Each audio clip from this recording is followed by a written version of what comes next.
ofreciendo a ti mi vida.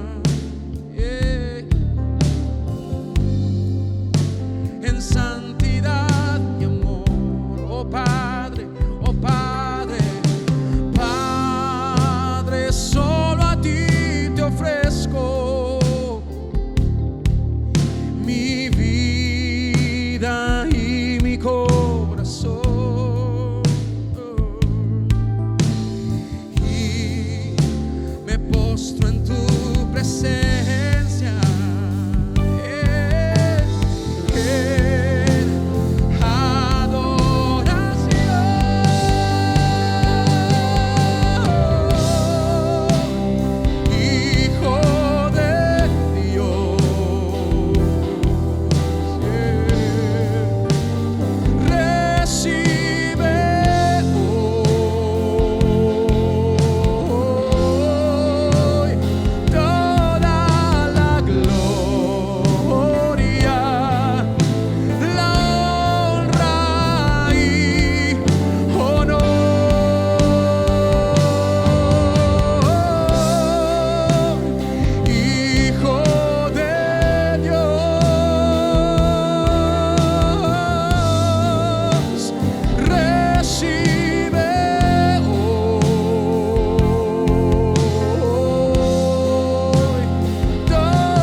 Aleluya, aleluya, aleluya. Ahí en tu casa vamos a aplaudirle al Señor. Gloria a ti, Padre. Te damos gracias, gracias, gracias, gracias. Gracias, Señor Dios. Este aplauso es de alabanza, es de gratitud. Tal vez, Señor, este auditorio esté lleno, pero hay miles y tal vez millones detrás de estas pantallas que ahí de sus hogares te están diciendo gracias, Señor, gracias. Te están, Señor Dios, levantando las manos, dándote un aplauso, una gloria, una alabanza, porque tú eres digno de ella. Gracias te damos, Señor Dios, por la oportunidad que nos das de estar en este lugar para predicar tu palabra. La oportunidad que nos das de estar ahí en nuestros hogares para prender esta pantalla televisor y a través de esas pantallas poder ver y oír tu palabra, Señor. Y nos estamos congregando en espíritu. Como dijo Pablo en 1 Corintios 5, yo con ustedes, aunque ausente en el cuerpo, presente en el espíritu, nos ponemos de acuerdo, Señor. Y te alabamos, te entronizamos ahí en nuestros hogares, en nuestros corazones, ahí en el lugar donde tú nos has plantado, Padre, caminando día a día en fe y en bendición, el tiempo que tú estás permitiendo que vivamos, porque tu sagrada voluntad, tu voluntad infinita, tu voluntad que está por encima de toda voluntad, ha determinado que este tiempo lo vivamos así, Señor, y lo vivimos para tu gloria y para tu honra, para hacer luz, para hacer sal en medio de la aflicción, del desánimo, de los problemas, de la incertidumbre que vive el mundo. Nosotros nos levantamos en fe, Señor, diciéndote un día más, Señor. Hoy es el día en el cual tú puedes manifestar tu gloria en nuestras vidas. Hoy es el día en el cual tú puedes manifestar tu gloria en nuestra casa. Te bendecimos, Padre Santo. Bendecimos a Cristo Jesús, nuestro Señor y Salvador. Bendecimos al Espíritu Santo, el que nos consuela, el que nos enseña, el que nos fortalece. Bendecimos tu iglesia, el cuerpo de Cristo en el mundo entero, conformada por todos aquellos hombres y mujeres que te han creído y caminan conforme a tu palabra. Bendecimos nuestro país también, Señor, esta heredad que tú nos has dado. Oramos por nuestras autoridades, oramos por el pueblo, oramos por los extranjeros, oramos por nuestra flora, nuestra fauna, oramos por nuestras fronteras, oramos, Señor Dios, por todas las autoridades, por todas las personas que ejercen influencia. Oramos, Señor, y bendecimos esta nación hasta el último paraguayo, Señor, que esté en el lugar más inhóspito de esta tierra. Enviamos nuestra bendición. Yo te doy gracias, gracias, bendito Dios, gracias. Oramos por nuestra familia en este momento. Bendecimos nuestra esposa, bendecimos nuestros hijos, bendecimos nuestro marido, bendecimos nuestros padres. Nos bendecimos mutuamente como familia. Llenamos de gratitud ahora nuestros hogares. Llenamos gratitud esa casa, ese departamento, ese lugar donde nos congregamos. Llenamos, Señor Dios, de gratitud, de oración, de fe, de esperanza, Padre Santo. Yo te doy gracias. Te consagramos el domingo, que es el primer día de la semana, la primicia de la semana, en el cual nos congregamos a través de este medio, Padre, y nos ponemos de acuerdo para predicar tu palabra, para oír tu palabra, para practicar tu palabra. Perdona nuestros pecados, Señor Dios. Todos somos falibles y todos tenemos debilidades. Tú sabes cuáles son. Y ponemos delante de ti debilidades emocionales, debilidades morales, debilidad espiritual, lo que fuera, Padre. Y te pedimos que en tu misericordia nos sostengas y nos guardes y nos perdones, Señor, para no perder una comunión contigo. Guárdanos, Señor. Bendícenos. Te alabamos, te bendecimos, te glorificamos, Padre nuestro, Señor Jesús, Señor y Salvador, y el Espíritu Santo, el que nos consuela y nos enseña, en el nombre de Cristo. Amén y amén. Muy buenos días nuevamente, o buenas tardes, si es que estás viéndonos a la tarde a través del Facebook Live o de Periscope, que es en Twitter, o a través del Instagram, o a través de la televisión o de YouTube, el canal de Más que Vencedores. Estamos en todos los medios posibles para que nadie pueda quedar sin oír hoy domingo la palabra de Dios. Aparte, en este mismo momento se está oyendo la prédica el domingo pasado por Canal 13 a las 10 de la mañana, y también en la RCC, Red Chaqueña Comunicación, estamos a las 11 de la mañana los sábados. A las 18:30 estamos los sábados también en enlace para el mundo entero. Estamos en la radio. ¿Quieres oírnos en radio? Estamos a las 4:30, 5:30 de la tarde en Novedira 102.1 FM. Y estamos también a las 8 de la mañana los sábados en el programa Fundamento. Estamos por todos lados rodeándote en este tiempo, haciendo consejería, haciendo cursos, haciendo talleres de matrimonios, de novios, sanidad interior, con los niños. Al terminar este mensaje estamos con los niños directamente aquí por Facebook, pueden mirar nuevamente. Así que estamos cubriendo todas las áreas de la iglesia para cubrir todas las necesidades que haya. Agradecemos a Dios por esa posibilidad y agradecemos a Dios también porque vos sos parte de todo esto. Doy gracias a Dios por tu vida y pido al Señor que nos bendiga en este tiempo y que oigamos sus palabras con mucha fe. La iglesia no para. Aunque el edificio esté cerrado, estamos más conectados que nunca. Las consejerías siguen activas. Estamos para escucharte. Para más información, escribinos vía WhatsApp al 0983 923 300, de lunes a viernes, de 8 a 17 horas. El Ministerio de Matrimonios está disponible. Para consultas sobre cursos o consejerías, puedes contactar vía WhatsApp al 0981-617-640 o búscanos como @matrimoniosmqb en Instagram y como Ministerio de Matrimonios MQB en Facebook. Seguimos en la brecha con el grupo de apoyo Perseverantes. A través de los medios digitales continuamos apoyando y asesorando a dependientes y codependientes a todo tipo de drogas lícitas e ilícitas. Para más información, envía tu mensaje por WhatsApp al 0982 434 243. El grupo de apoyo Esperanza también habilitará reuniones por Zoom. Este grupo está dirigido a personas mayores de 18 años que sufrieron abuso sexual en la niñez. Si querés formar parte u obtener más información, podés escribir al correo esperanza@huellasdeamor.org.py. Los servicios semanales siguen activos vía online. Los miércoles a las 19:30 horas. Los sábados tenemos servicio para jóvenes y juveniles a las 19 horas.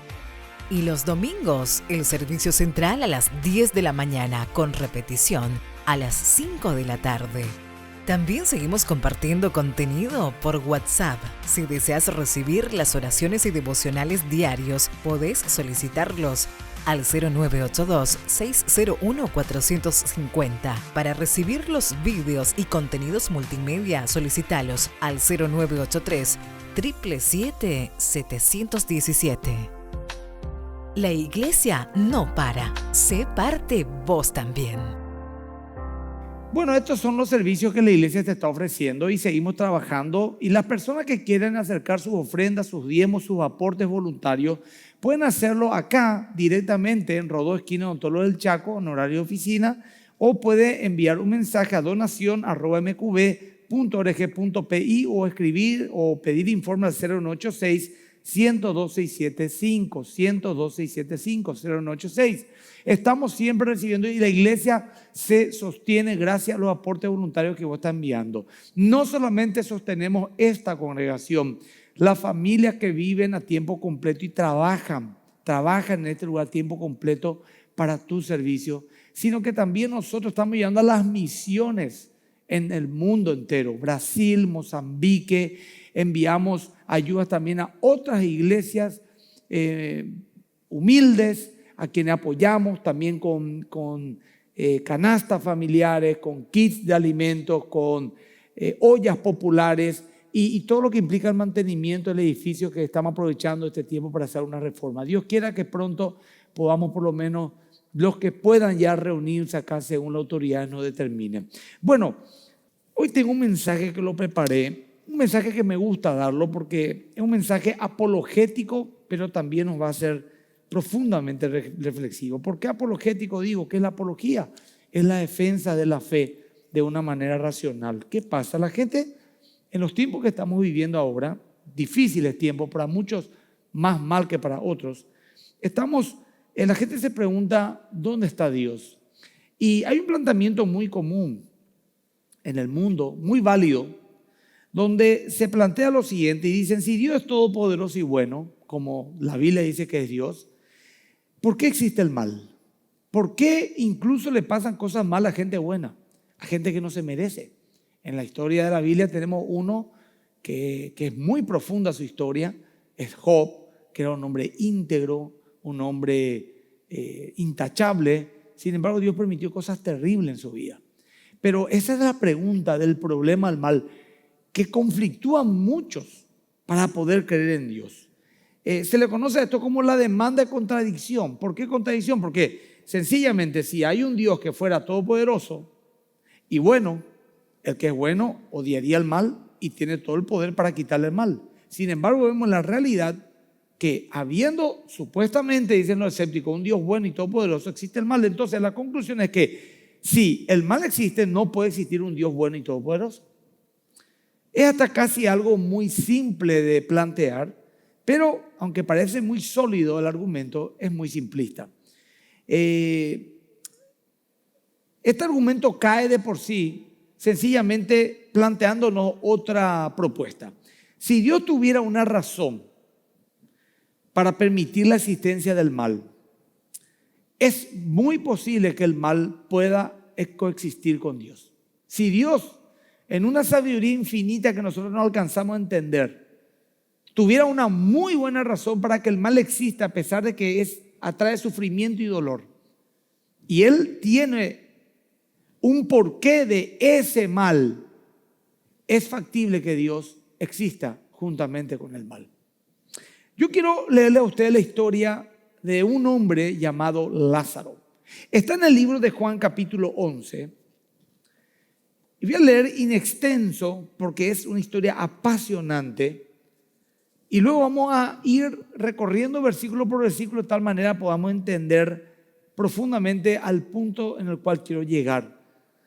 Dice el capítulo 11 del libro de Juan, estaba entonces enfermo uno llamado Lázaro de Betania, la aldea de María y María su hermana, y Marta su hermana. María, cuyo hermano Lázaro estaba enfermo, fue la que ungió al Señor con perfume y le enjugó los pies con sus cabellos.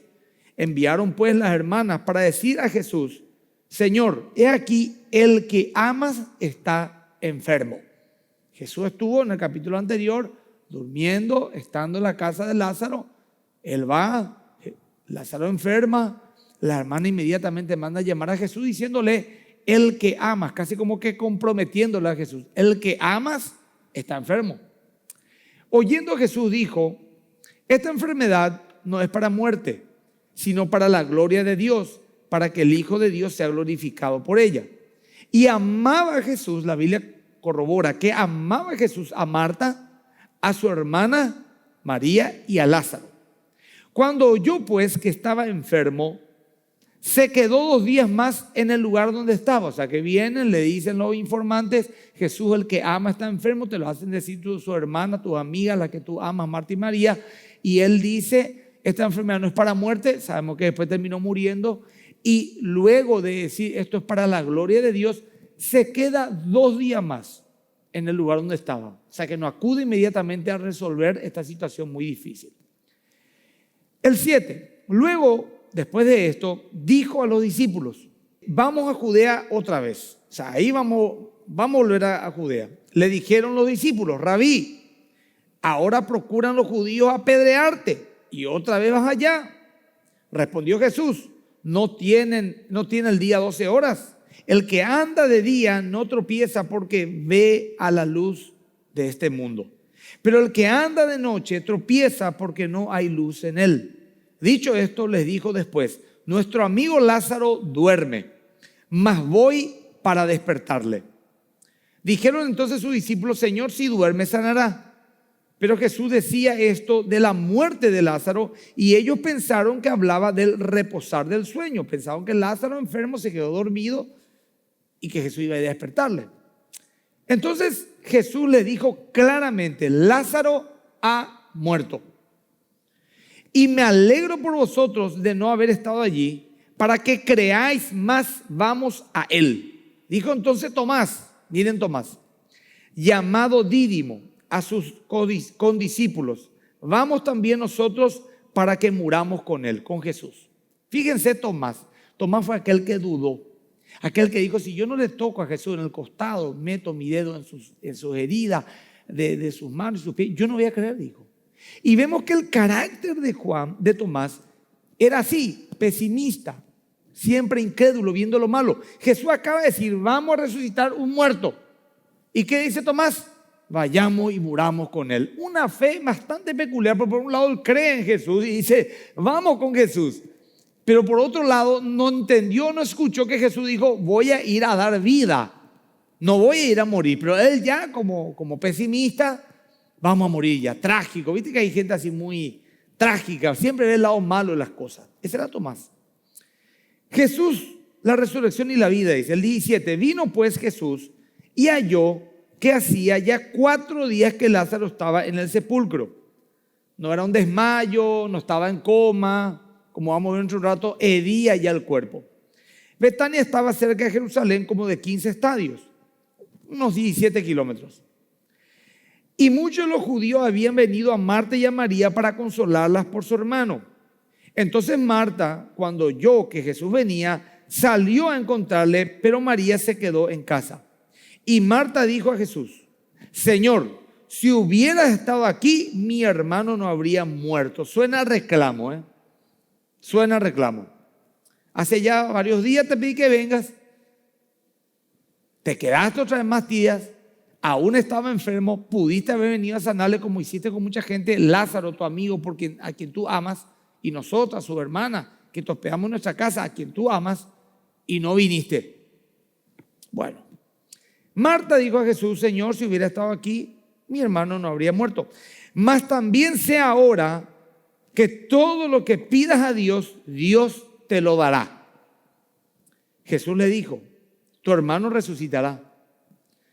Marta le dijo: yo sé que resucitará en la resurrección, en el día postrero, en el futuro, en la resurrección de los muertos. Le dijo a Jesús: yo soy la resurrección y la vida. El que cree en mí, aunque esté muerto, vivirá. y todo aquel que vive y cree en mí no morirá eternamente. ¿Crees esto? Le dijo, sí, Señor, yo he creído que tú eres el Cristo, el Hijo del Dios que has venido al mundo. Habiendo dicho esto, fue y llamó a María, su hermana, diciéndole en secreto, el maestro está aquí y te llama. Ella, cuando lo oyó, se levantó deprisa y vino a él. Jesús todavía no había entrado en la aldea, sino que estaba en el lugar donde Marta la había encontrado. Entonces los judíos que estaban en casa con ella y la consolaban, cuando vieron que María se había levantado deprisa y había salido, la siguieron diciendo, va al sepulcro a llorar ahí.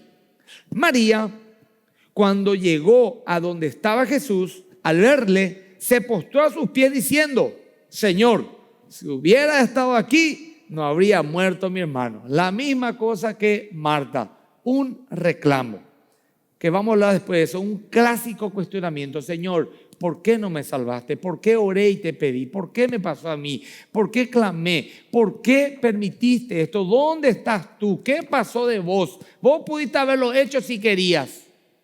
Bueno, Jesús entonces, al verlo llorando y a los judíos que le acompañaban también llorando, se estremeció en espíritu y se conmovió. Jesús, y dijo, ¿dónde le pusisteis? Le dijeron, Señor, ven y ve. El versículo 35, Jesús lloró. El versículo más corto de la Biblia. Jesús lloró. Acá nos muestra de una manera preciosa la humanidad también de Cristo. Dijeron entonces los judíos, mirad cómo le amaba. Y algunos de ellos dijeron, no podía empiezan los cuestionamientos, el grupo ya, primero Marta, después María, ahora la muchedumbre, no podría que abrió los ojos del ciego haber hecho también que Lázaro no muriera. Reclamo por todos lados. Reclamo yo, reclamo mi pariente, reclama la comunidad. ¿Por qué si vos sos Dios hiciste esto y aquello, no viniste a salvarnos? Jesús, profundamente conmovido, otra vez vino al sepulcro. Era una cueva y tenía una piedra puesta encima. Dijo Jesús, quitad la piedra. Marta, la hermana del que había muerto, le dijo, Señor, hiede ya, porque es de 4 días. No había formol, no había todas esas cuestiones. Al 4.º día, generalmente el cuerpo empieza a heder, porque empieza un proceso de descomposición. Por eso es que Jesús resucita al 3.er día, porque su cuerpo no vería corrupción, dice la palabra. Así que en él no se cumple la podredumbre del cuerpo, porque él era un santo sin pecado. Al 3.er día al resucitar fue antes que el cuerpo, digamos, se descomponga o empiece el proceso de descomposición por los ungüentos, los aceites y las hierbas con el cual se untaba en el cuerpo, la mirra, etc. Jesús le dijo, ¿no te he dicho que si crees verás la gloria de Dios? Entonces quitaron la piedra de donde había sido puesto el muerto, y Jesús, alzando los ojos en lo alto, dijo, oró, Padre, gracias te doy por haberme oído. Yo sabía que siempre me oyes, pero lo dije por causa de la multitud que está alrededor, para que crean que tú me has enviado. Y habiendo dicho esto, clamó a gran voz, Lázaro, ven fuera. Y el que había muerto salió, atadas las manos y los pies con vendas y el rostro envuelto en un sudario. Jesús le dijo, desatadle y dejadle ir. Bueno, es probable, muy probable que Lázaro haya estado en la plenitud de su vida cuando murió. Vamos a contextualizar, vamos a ponerlo en ese escenario. Era buena persona, seguro. Era muy amigo de Jesús, o sea, un buen cristiano, muy buen cristiano, íntegro, joven, en la plenitud de su vida. Se enferma y muere. Toda muerte es dolorosa, pero más aún cuando un joven pleno e íntegro se enferma y muere. La pregunta inevitable es ¿por qué? ¿Por qué tuvo que pasarle eso? Los habitantes de Betania, la vecindad, la aldea donde vivía Lázaro, ven esta injusticia de la vida. ¿Por qué Lázaro, tan bueno, tan amigo de Jesús, en la plenitud de su vida muere? Y después de 3 días de luto, de llanto, todo lo que se implica, el llanto, el luto, la muerte, el dolor, una situación angustiosa, un ambiente realmente tenso, todos llegan a la conclusión, de que nada justificaba lo que sucedió. Por lo tanto, podrían haber dicho muchos de ellos, evidentemente, gente, Jesús no es Dios o Dios no existe. Porque si Dios existiera o Jesús fuera Dios, lo hubiera venido a salvar. ¿Qué motivo razonable habría para que Jesús no venga a salvar a su amigo a quien él ama? ¿Qué motivo razonable podría haber para que no haga un gran bien a alguien que le ama? Y no solamente al que murió, también a la hermana. Y así las preguntas seguramente iban y venían cuestionándose del por qué Dios hizo lo que hizo, por qué Dios permitió lo que permitió, por qué Jesús no actuó cuando tenía que haber actuado. Un día después, el cuarto día, Jesús llega a Betania y María y Marta, hermanas de Lázaro, como hemos leído, le reclaman no haber llegado antes para evitar la muerte y el dolor. A medida que hablan se puede ver que en realidad todo estaba bajo control realmente de Dios y tenía un porqué, aunque ellas y el pueblo no lo sabían. Pero durante esos días posteriores a la muerte de Lázaro, los habitantes de Betania tal vez tenían sólidas razones para suponer que Jesús no era el Mesías e incluso que Dios no existía. ¿Por qué tiene que morir un hombre bueno en la plenitud de su vida? Creyente, no un vago, no un pendenciero, no un delincuente. ¿Por qué un hombre bueno tiene que morir? ¿Acaso no era amigo de Jesús? ¿No era un buen cristiano? ¿Servía a Dios? ¿Por qué Jesús, sabiendo la situación de su amigo, no vino? ¿No sabía qué hacer acaso? A lo mejor vino para evitar el problema. No sabemos. ¿Acaso podría remediar? Capaz que no. Hizo muchos milagros allá, pero acá, ¿por qué no lo hizo? Claro, podría salvarle a algún hombre que le duele la cabeza, pero levantar un muerto otra cosa. Pero si él fuera Dios, podría hacer. ¿Por qué no vino? ¿Fue un cobarde? ¿Huyó? Todo eso habrán hablado esos 3 días. Incluso hasta el 3 días y medio, porque le apareció el cuarto. ¿Acaso eso no demuestra que dice alguien un poco más ofuscado, es un charlatán, es incompetente, además de un ingrato? ¿Dónde está tu Dios si fuera bueno? Que mucho escuché ya esa palabra. Podríamos aplicar a Jesús el argumento del mal de Epicuro. El argumento del mal de Epicúreo es un castillo de naipes que para los escépticos es nada más y nada menos que el argumento de hierro. ¿Cuál es este planteamiento? Voy a quitar la palabra Dios y voy a poner Jesús en el contexto. Es el argumento del mal del Epicúreo. Con esto prácticamente quieren dar por hecho que Dios no existe cuando te plantea un escéptico estas cosas. Si Jesús quiso eliminar el mal y no pudo, quiso eliminar el mal, el dolor, pero no pudo, demuestra que no es todopoderoso y por lo tanto no es Dios. Quiso y no pudo, es una posibilidad. O si podía eliminar el mal, podía y no quería, demuestra que tampoco es Dios porque no era bueno. ¿Cómo alguien pudiendo hacer un bien no lo hace? O tal vez no quiso eliminar el mal, ni pudo eliminar el mal, lo cual le hace a una persona mala porque no quiso y no es todopoderoso porque no podía, así que no es Dios. O la cuarta opción, no hay otra, es que sí podía y sí quería evitar el mal. Y si podía, porque era Dios, y si quería, porque era bueno, ¿por qué no lo hizo? Conclusión, Dios no existe. Jesús es un falso. Porque si Él quiere y no puede, no es Dios. Si Él no puede y no quiere, no es Dios ni es bueno. Si Él no quiere y puede, es malo. Y si Él quiere y puede, ¿por qué no lo hace? ¿Por qué tu Dios no elimina esta pandemia? ¿Por qué tu Dios no impide que tantos niños mueran de hambre en el mundo entero? ¿Por qué si hay un Dios bueno, hay guerra, hay dolor, hay muerte, hay traición, hay enfermedad y muerte? Pero no hablemos de la guerra porque eso puede ocasionarlo el hombre. No hablemos de los asesinatos porque eso son cosas que hacen los malos. ¿Por qué un niño tiene que tener cáncer? ¿Por qué una familia linda tiene que morir toda junta en un accidente de tránsito? ¿Por qué un malo mata a un bueno y el malo luego sigue viviendo y disfrutando la vida? ¿Dónde está tu Dios? Sin embargo, luego descubrimos que había en esta historia una muy buena razón para la enfermedad de Lázaro, para la muerte de Lázaro, para la espera, y todo tenía un porqué. Y en este caso Jesús dijo, era para manifestar su gloria. En este caso, centrándonos de vuelta en este caso, había un porqué para la muerte de Lázaro, había un porqué pero la enfermedad, la muerte, la espera,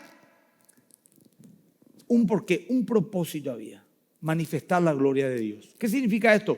Si en algún momento Jesús tuvo un antes y un después en su ministerio, de popularidad, de influencia, de poder, de evangelismo, fue luego de este milagro. Este milagro hizo que Jesús realmente le haga temblar las rodillas al Sanedrín, a los judíos, a los romanos y a toda una muchedumbre que le seguía. Este fue el milagro del avivamiento. Entonces, aunque al principio, y sin poder ver el futuro, como nosotros no podemos ver el futuro, ellos tenían muy y buenas razones y muy sólidas razones, mirando las circunstancias, la muerte de Lázaro, el dolor de la gente y todo lo que he hablado, del por qué no creer en Jesús ni en Dios, como mucho hoy dirá, para lo que yo veo hoy, ¿dónde está Dios? Al final lo que nos van a salvar esta pandemia son los científicos, no Dios, porque ellos están buscando una vacuna, entonces no tenemos más que nosotros mismos, el ser humano. ¿Dónde es lo que está Dios? La gente ora y hay pastores que mueren por el coronavirus.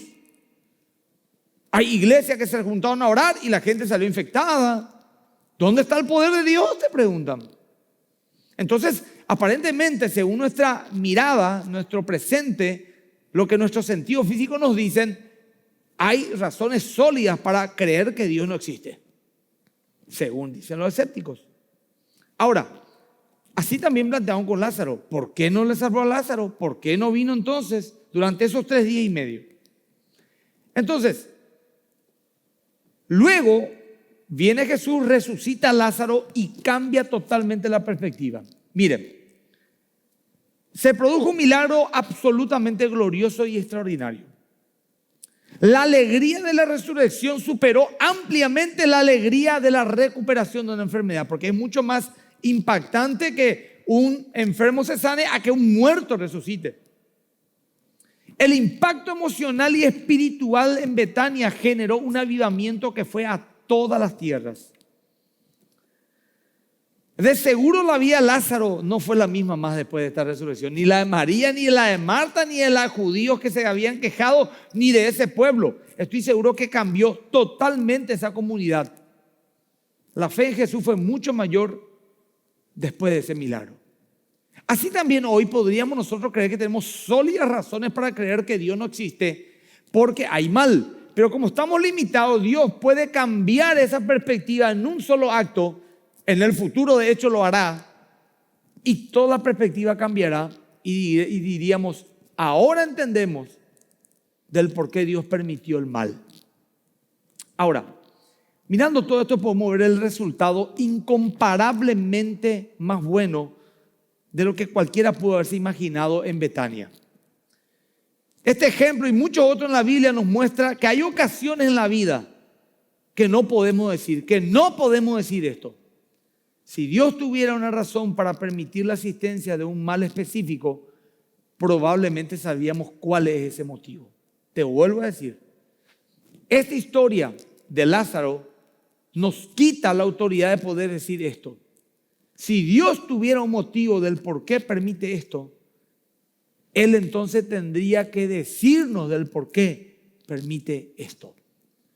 Si Dios existiese y tuviera una razón para que la pandemia venga, para que muchos mueran, o para que te quedes sin trabajo, o para que te enferme, o para que alguien se enferme, o te quedes viudo, viuda, o muera alguien, si hubiera una buena razón, Dios debería de decírtelo.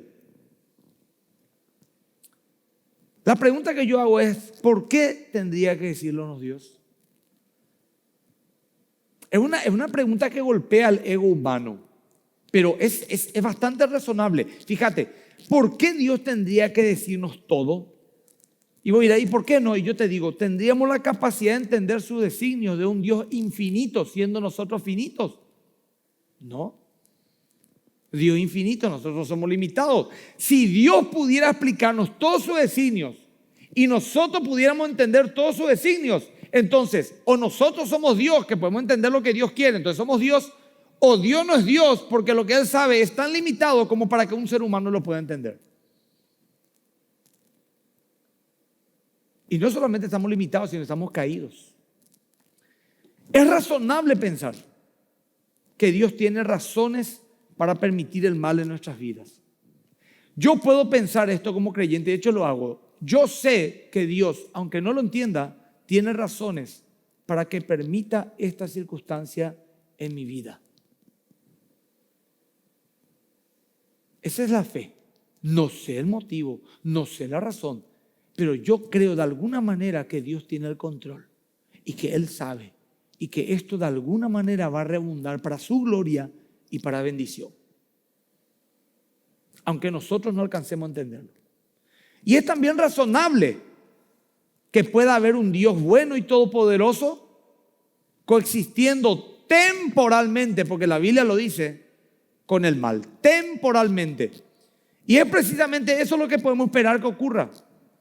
El no entender todo y el ser limitados ante una infinitud de Dios que jamás podremos comprender, es factible que Él haga cosas que nosotros no entendamos por nuestra limitación mental, por nuestra limitación emocional, por nuestra limitación física, por la limitación de nuestros sentidos, por la limitación de nuestros intelectos, porque somos encima seres caídos y Dios es no solamente infinitamente santo, infinitamente puro, infinitamente grande, infinitamente poderoso, infinitamente inteligente.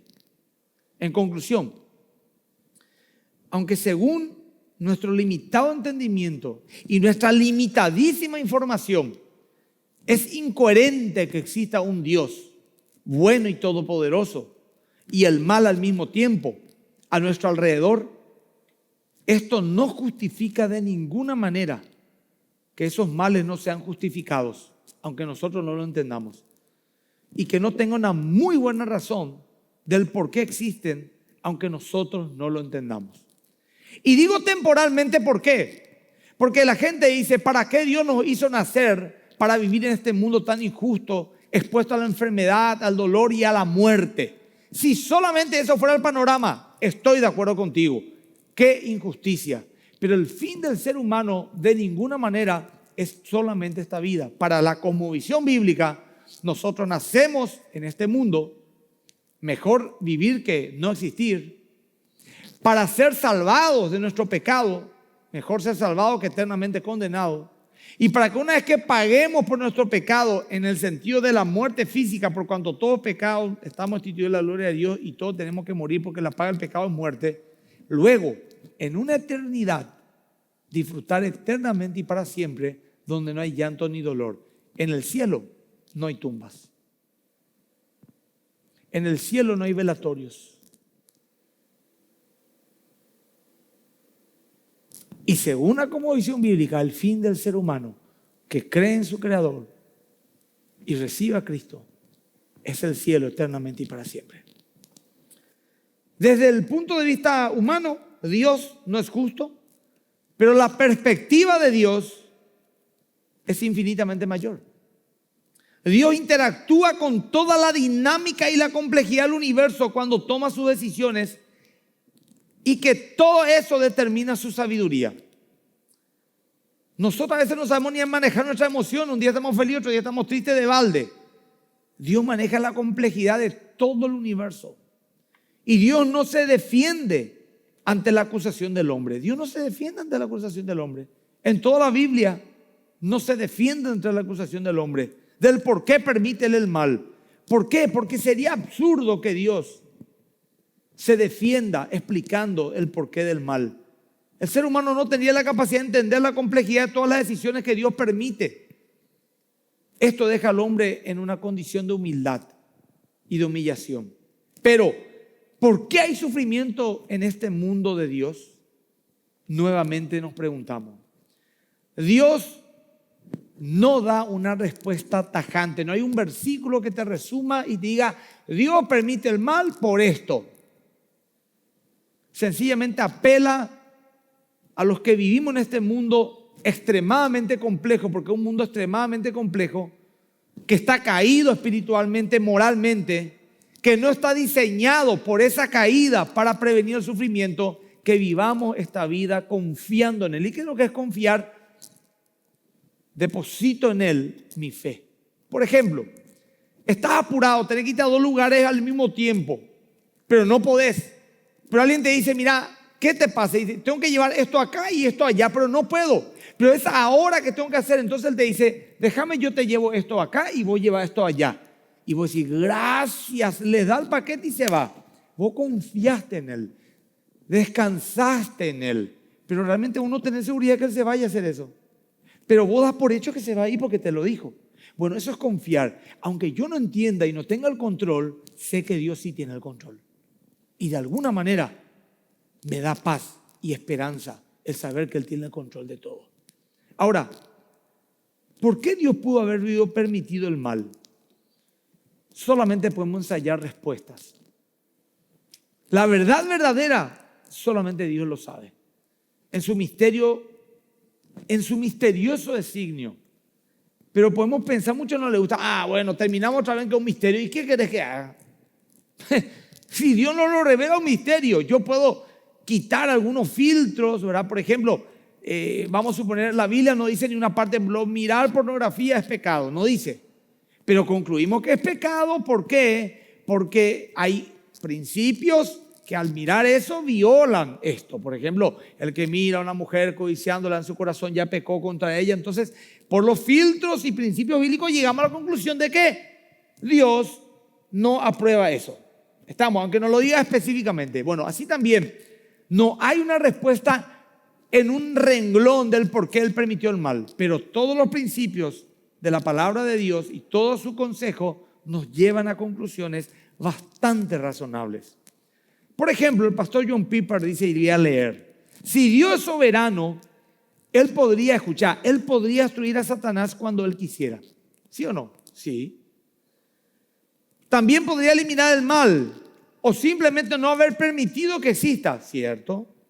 De hecho, sabemos, por lo que su palabra dice, que lo hará en el futuro. Pero algunos podrían preguntar, ¿por qué no lo hizo ya ayer? Y ya así hoy no tendría que estar tentado por el pecado, ni me tocaría el mal, y no tendríamos que orar al Señor diciéndole, líbranos del mal y que no caigamos en tentación. Si Dios le eliminaba a Satanás ayer, hoy ya no teníamos que orar al Padre Nuestro. Pero Dios no lo hizo. Y tenemos que orar, y tenemos tentación, y tenemos el mal, y tenemos lucha. ¿Por qué? Suficiente daño ya causó el mal para soportar más. Y Dios tiene el poder de quitarlo, ¿sí o no? Tiene la autoridad de quitarlo, pero aún así no lo hace. ¿Por qué? Se pregunta el predicador. Pero esta respuesta de forma directa no nos da la Biblia. Por lo tanto, tendremos que quitar algunas conclusiones que se aproximen a la respuesta en base a lo que la Biblia nos muestra. Vayamos.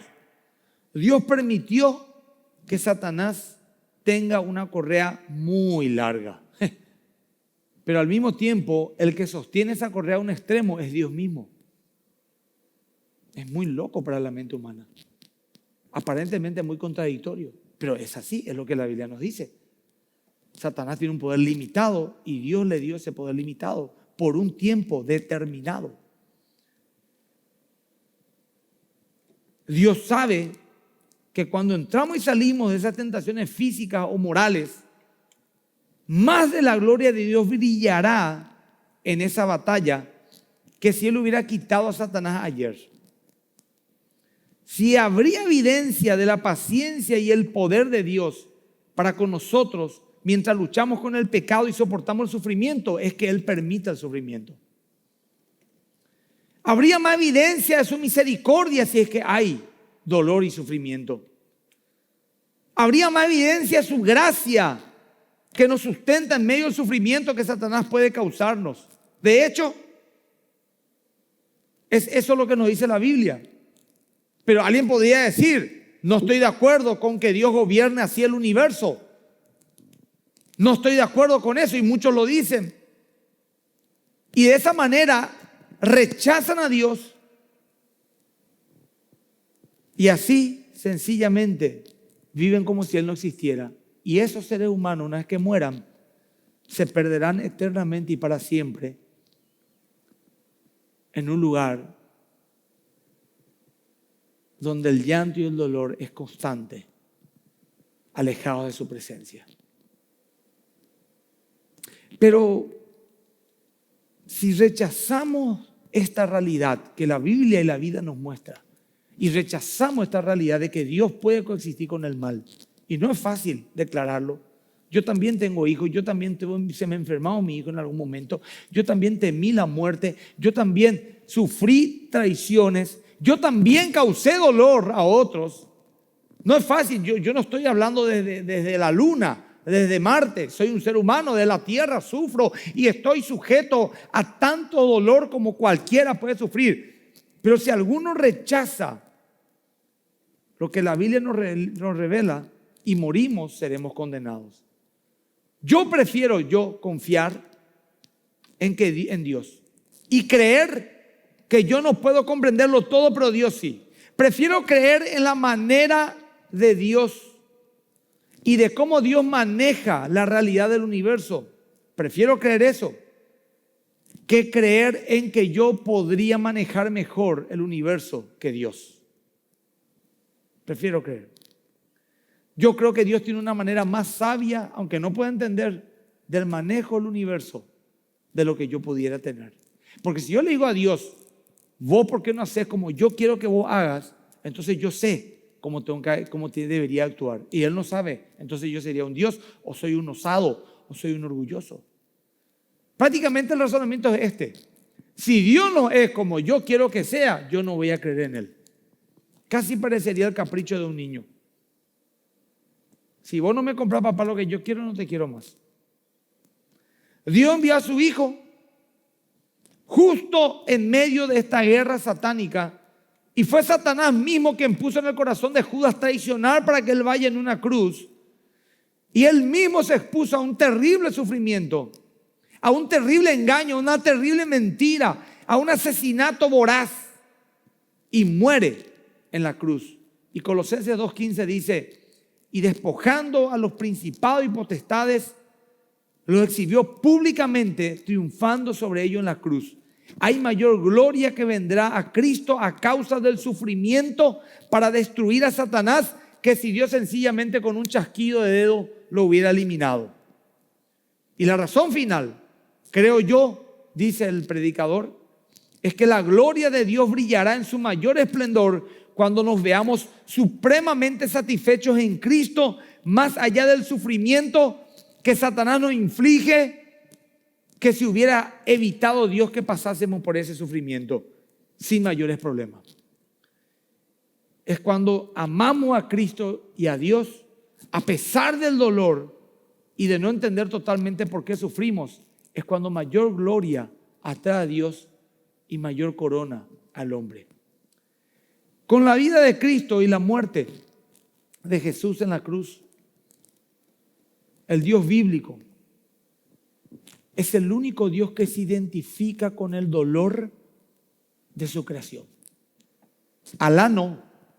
La teología musulmana enseña que Alá no tiene absolutamente nada que ver ni con el pecado ni con el dolor. Él no puede, Dios como ser, como Dios no puede sentir el dolor, las penas ni la angustia humana. Y si hubieran otros dioses, tampoco posiblemente. Pero el Dios bíblico es el único Dios que se identifica con el dolor de su creación. ¿Cómo? Como dijo el pastor John Stott, a través de la cruz. Y si no fuera por la cruz, yo no creería en Dios, dijo John Stott. Si no fuera por la cruz, yo no creería en Dios, porque no podría concebir un Dios que está ya glorioso mientras su creación sufre y Él está desentendido de ese dolor. Dios mismo vino a sufrir, otro gran misterio, y peor que un ser humano, a través de Cristo, el dolor del pecado. Y termino este mensaje con el mismo desafío del domingo pasado. Juan el Bautista vio la gloria de Dios, bautizó a Jesús, escucha la voz de Dios. He aquí mi Hijo amado en quien tengo complacencia. Ve una paloma que baja, el Espíritu Santo, una gloria que rodea. Cree, habla, testifica, este es el que había de venir, yo soy su precursor. Esto os tirará con fuego, yo con agua. No soy digno de desatar el cordero del zapato. Luego es apresado. Iba a ser condenado y de hecho fue condenado a morir decapitado. Y de la cárcel envía a 2 de sus discípulos a preguntar a Jesús: ¿eres tú el que había de venir o tenemos que esperar a otro? Fueron estos discípulos y le dijeron: Jesús, Juan pregunta si vos eras al final el que había de venir o hay que esperar a otro, porque aparentemente acá algo no cierra. ¿Por qué no le salvás? ¿O por qué no le asistís? ¿Por qué no le visitás? Y Jesús dijo: díganle a Juan esto. Testifico de Cristo. Los ciegos ven, bien. Los cojos caminan, bien. Los muertos resucitan, bien. Es predicado el evangelio a los pobres, bien. Y bienaventurado el que no haya tropiezo en mí. En otras palabras, bienaventurado el hombre o la mujer que, aunque yo no haga lo que él o ella quiere que yo haga, aún sigue confiando en mí. Bienaventurado el que no haya tropiezo en mí. No es fácil esta predicación. Dios nos libre. Yo no estoy predicando un pedestal de gloria, estoy en la trinchera. Dios necesita también consolarme, así como Job y a todos nosotros, y que nos libre de todo mal. Pero no podemos rehusar a dar el consejo de Dios. ¿Por qué existe el mal? Dios tiene buenas razones y sabe que es para su gloria. Y esto alguna vez se acabará y nos iremos a un lugar donde habrá llanto, no habrá llanto ni dolor. La bendita esperanza, la eternidad en su presencia. Y Él quiere que vos estés, y solamente puede ser a través de la fe en Cristo. Yo quiero guiarte a una oración donde vos le puedas decir al Señor Jesús: me arrepiento de mis pecados, mi rebeldía, quiero que entre en mi corazón y sea mi Salvador. Si haces esta oración con fe, el Señor va a acudir a salvarte.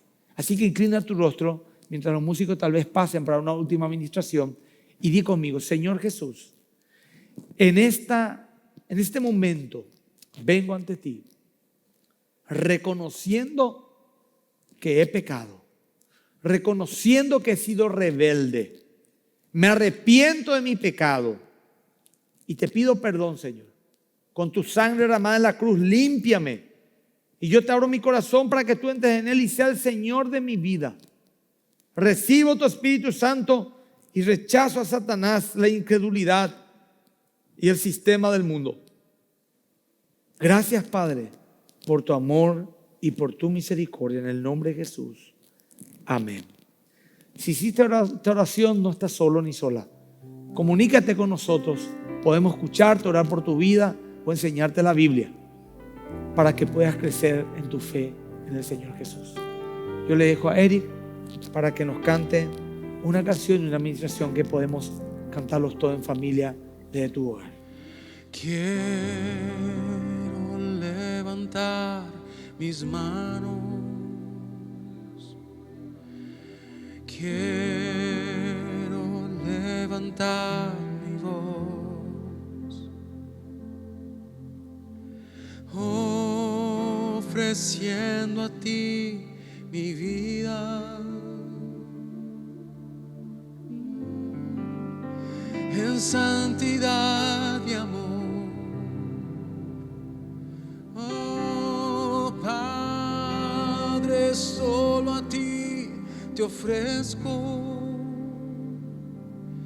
mi vida y mi corazón, y me postro en su presencia